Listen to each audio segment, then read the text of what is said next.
Hello students, class 12 probability में आज हम लोग एक बहुत ही इंपॉर्टेंट पॉइंट पढ़ने जा रहे हैं जिसका रोल बहुत इंपॉर्टेंट है। अभी से लेके आगे हर जगह इसका यूज आएगा, इसे थोड़ा ध्यान से सुनेंगे। इवेंट हम लोग बार बार पढ़ते हुए आ रहे हैं। इवेंट क्या है?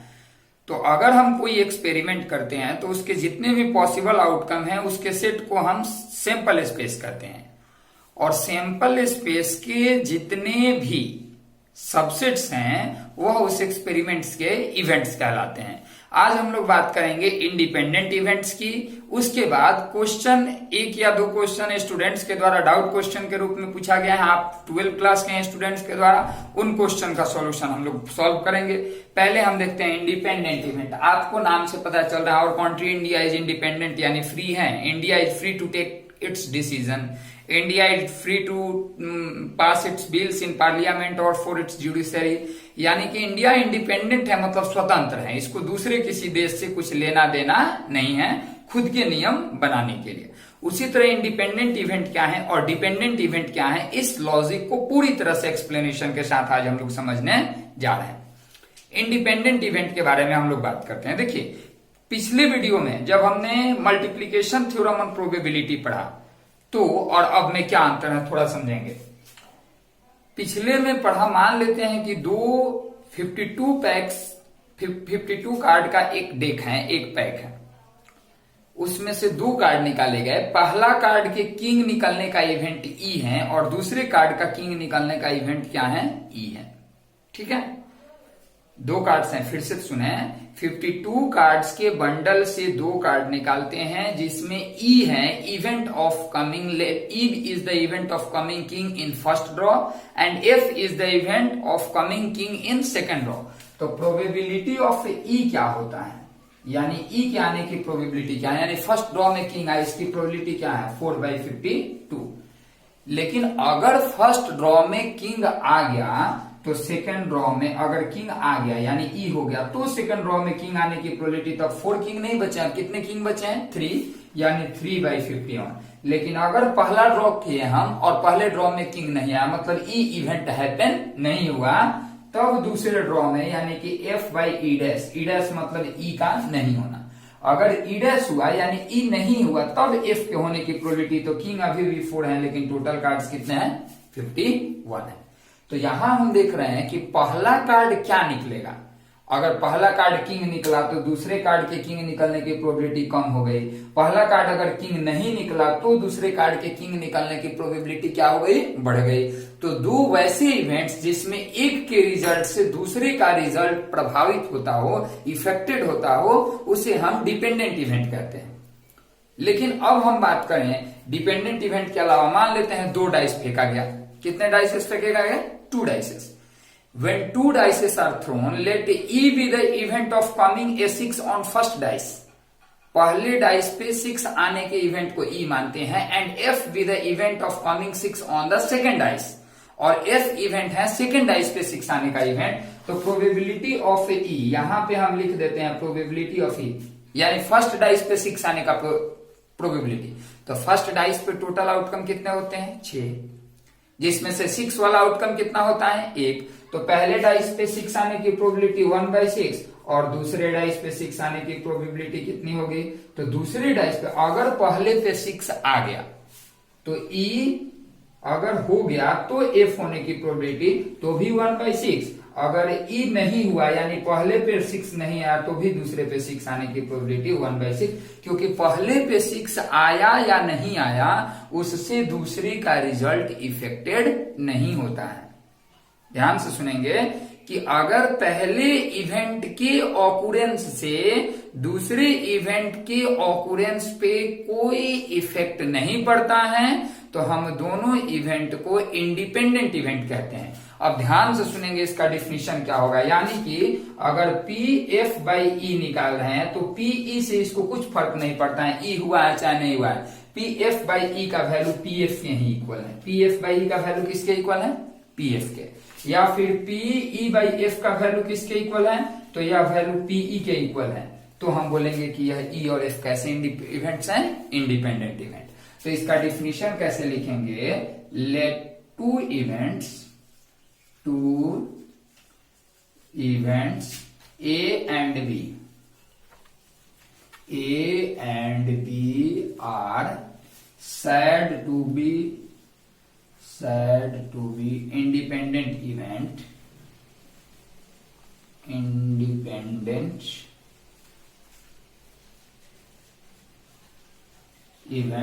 if, देखिए 3 केसेस हैं, तीनों एक ही हैं, एक ही केस को लिखने के 3 तरीके हैं। तीनों केस में से अगर एक भी केस आता है तो हम बोलेंगे कि ए और बी क्या है, इंडिपेंडेंट इवेंट है। इसको मिटा देते हैं। देखिए क्या 3 केस हैं। पहला, if P A by B का वैल्यू पी ए के इक्वल हो, यानी कि बी हुआ है या नहीं हुआ है उससे ए को कोई इफेक्ट नहीं पड़ता है। पी ए बाई बी का वैल्यू वही हो जो पी ए का वैल्यू है, यानी बी यहां पे है तो भी पी ए का value, P A by B का मतलब क्या होता है, probability of happening A when B has already happened. जब बी हो चुका है तो ए के होने की प्रोबेबिलिटी वही है जो सिंपली ए के होने की प्रोबेबिलिटी है, मतलब कि बी के होने से ए के होने पे कोई इफेक्ट नहीं पड़ा। या इसको बोल सकते हैं और, या फिर P B by A equal to P B, यानी पी बी बाई ए क्या होता है, probability of happening B when A has already happened is equal to probability of B. यानी ए हो चुका है तो बी के होने की प्रोबेबिलिटी या सिंपली बी के होने की प्रोबेबिलिटी दोनों सेम है, मतलब ए के होने से या नहीं होने से बी के प्रोबेबिलिटी में कोई इफेक्ट नहीं आ रहा है। या और तीसरा हम लिख सकते हैं probability of A intersection B. अभी हम लोग मल्टीप्लीकेशन थ्योरम ऑफ प्रोबेबिलिटी में पढ़े थे कि probability of A intersection B क्या होता है, तो probability of A intersection B हम लोगों ने पढ़ा था, प्रोबेबिलिटी पिछले में probability of A intersection B में पढ़ा था कि प्रोबेबिलिटी ऑफ इस तरह से probability of A by B into probability of B, या फिर probability of B by A into में क्या हो जाता था, तो प्रोबेबिलिटी ऑफ ए। तो अब तो probability of A by B अगर इंडिपेंडेंट इवेंट है तो probability of A by B किसके इक्वल है, प्रोबेबिलिटी ऑफ ए के। या probability of B by A किसके इक्वल है, तो प्रोबेबिलिटी ऑफ बी के। तो अगर ए और बी इंडिपेंडेंट इवेंट है तो probability of A intersection B क्या होता है, तो probability of A into probability of B. Simply जैसे कि अगर एक डाइस फेंकते हैं तो क्या 2 डाइसेस फेंकते हैं तो क्या प्रोबेबिलिटी है कि दोनों पे 6 आएगा। तो let E be the event of coming 6 on first dice and F be the event of coming 6 on second dice. तो पीई यानी पहले पे 6 आने का प्रोबेबिलिटी, तो पहले पे 6 आने का प्रोबेबिलिटी होता है 1/6। पीएफ यानी दूसरे पे 6 आने का प्रोबेबिलिटी, तो दूसरे पे 6 आने का प्रोबेबिलिटी 1/6। तो probability of E intersection F यानी दोनों पे 6 आने का प्रोबेबिलिटी। तो यहाँ ई और एफ इंडिपेंडेंट इवेंट है तो P E intersection F equal to P E into P F. P E और पीएफ को इंटू करेंगे तो 1/6 इंटू 1/6 यानी हो जाएगा 1/36। देखिए आपको एनसीईआरटी का जब आप मल्टीप्लीकेशन थ्योरम ऑन प्रोबेबिलिटी वाला एक्सरसाइज बनाएंगे तो उसमें पहला क्वेश्चन यही मिलेगा, if A and B are independent events such that PA का वैल्यू दिया है, पीबी का वैल्यू दिया है और आप पी ए इंटरसेक्शन बी का वैल्यू आपको फाइंड आउट करना है यानी निकालना है। तो अगर ए और बी इंडिपेंडेंट इवेंट है तो ए इंटरसेक्शन बी का वैल्यू सिंपली पी ए यानी probability of A into probability of B होता है। आप इसे नोट कर सकते हैं। उसके बाद हम एक डाउट क्वेश्चन इसमें बनाएंगे जो स्टूडेंट्स के द्वारा पूछा गया है।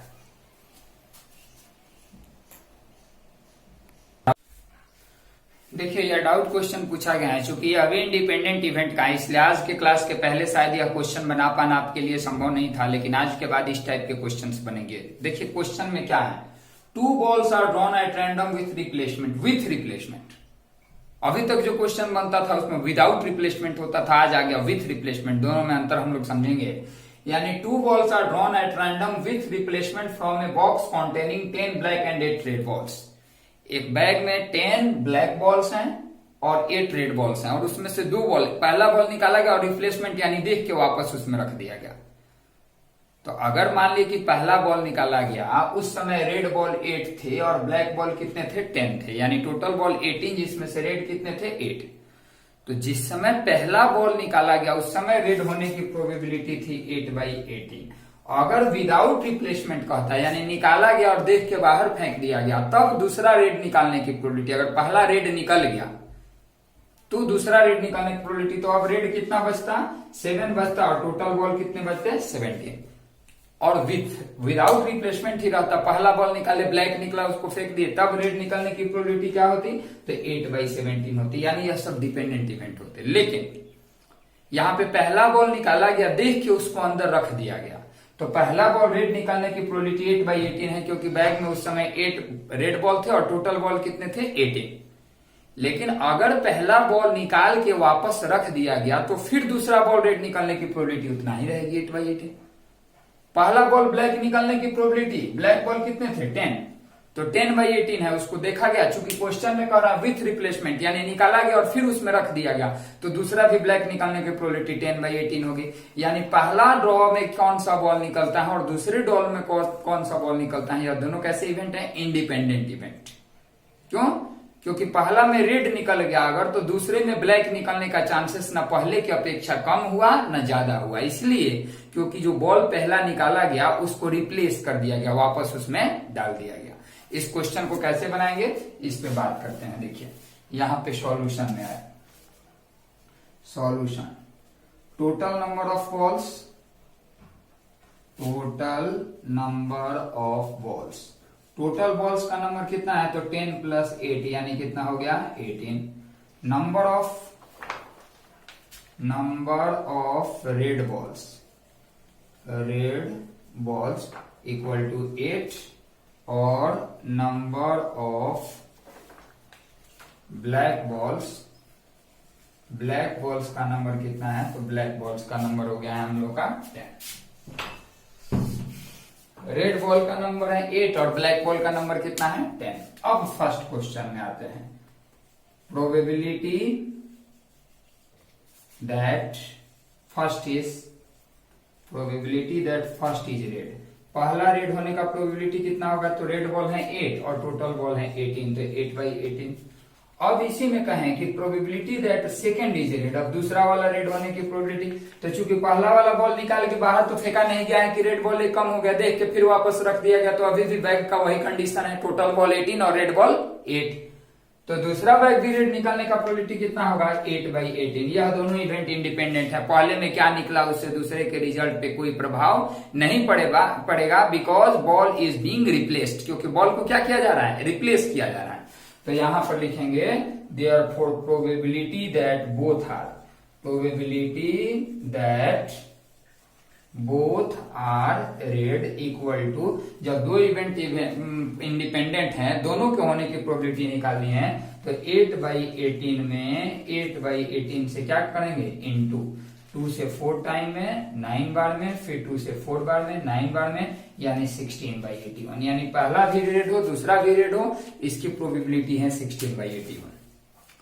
जबकि यही अगर इस क्वेश्चन में दिया रहता कि 2 balls are drawn without replacement, बिना रिप्लेसमेंट के, तो पहला बॉल रेड निकलता, इसका प्रोबेबिलिटी होता 8/18 और दूसरा रेड निकलता, उसका प्रोबेबिलिटी होता 7/17।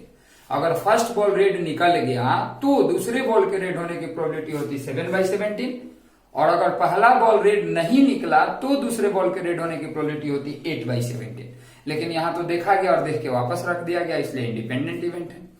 और दूसरा क्वेश्चन क्या दे रहा है? One of them is black and other is red. क्या प्रोबेबिलिटी है कि जो 2 बॉल निकाले गए उसमें से कोई एक ब्लैक होगा और एक रेड होगा? तो इसके लिए 2 कंडीशन है, या तो पहला ब्लैक दूसरा रेड हो जाए, या फिर पहला रेड और दूसरा क्या हो जाए? ब्लैक हो जाए।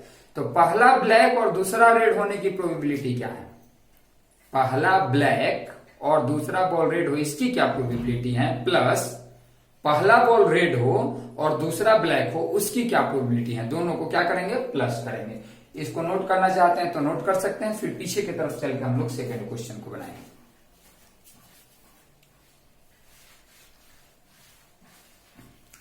आते हैं पीछे की तरफ।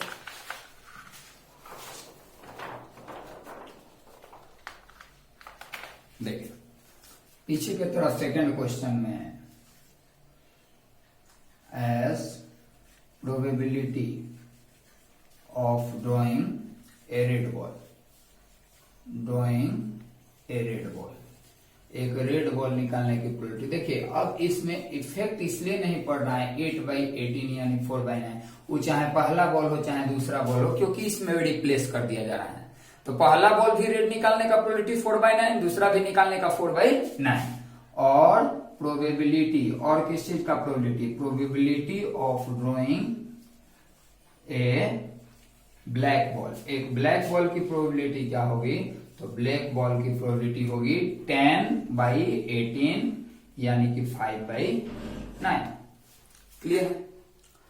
अब यहां पे आगे हम कैसे लिखेंगे, now probability that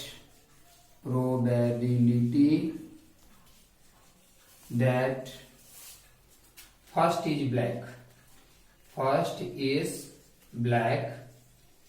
and second is red.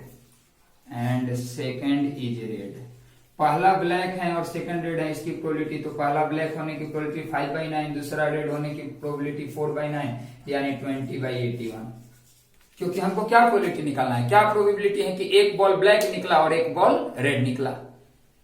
तो अब जरूरी नहीं कि पहला वाला ही ब्लैक हो, तो एक और प्रोबेबिलिटी निकालेंगे, probability that first is red. क्या प्रोबेबिलिटी है कि पहला वाला रेड है, first is red and second is black, और सेकंड वाला क्या है, and second is black equal to, तो पहला रेड है उसकी प्रोबेबिलिटी, तो रेड बॉल निकालने का प्रोबेबिलिटी कितना है, सेकंड इज रेड का प्रोबेबिलिटी है 4/9, तो यहां पहला हो जाएगा 4/9 इंटू 5/9, इसका भी हो जाएगा 20/81। अब क्या प्रोबेबिलिटी है कि एक रेड निकला एक ब्लैक निकला, कोई भी, पहला वाला रेड दूसरा वाला ब्लैक, या फिर पहला वाला ब्लैक और दूसरा वाला रेड हो सकता है। तो इसके लिए इन दोनों प्रोबेबिलिटी को क्या करेंगे, जोड़ेंगे। Therefore required probability equal to 20/81 plus 20/81 यानी 40/81। यह आंसर हो गया। यह क्वेश्चन एनसीईआरटी के बुक का है। अभी आपके लिए एनसीईआरटी का बुक बनाना ही सबसे बेहतर होगा। आप अपने डाउट क्वेश्चन हम तक पहुंचाते रहें, क्योंकि अगर आप डाउट क्वेश्चन नहीं पहुंचाएंगे तो उससे कोई फर्क नहीं पड़ेगा, क्योंकि जो स्टूडेंट्स पढ़ रहे हैं, जो स्टूडेंट बना रहे हैं, वह अपना डाउट क्वेश्चन हम तक पहुंचा ही रहे हैं, वह निश्चित रूप से आपसे आगे निकल जाएंगे।